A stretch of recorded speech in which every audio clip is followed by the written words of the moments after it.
number one factor that affects the timeline of a personal injury claim is going to be the length of the medical treatment associated with the claim.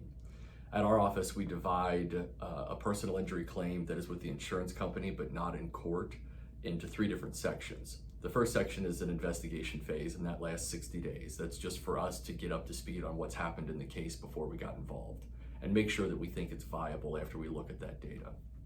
Then we have a treatment phase, which is what it sounds like. It's when our client is treating with their doctor.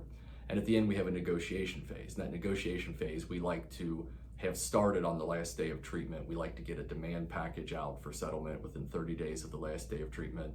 And then usually the negotiations after that are another 60 days maybe. But that treatment phase, we have no control over how long it goes.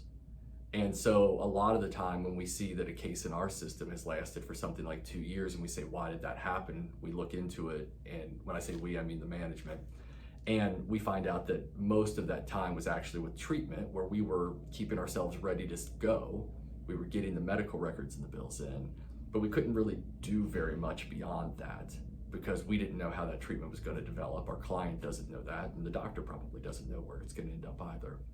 So be prepared for the length of time that you're in a personal injury claim to be determined really by the length of time that you're in treatment.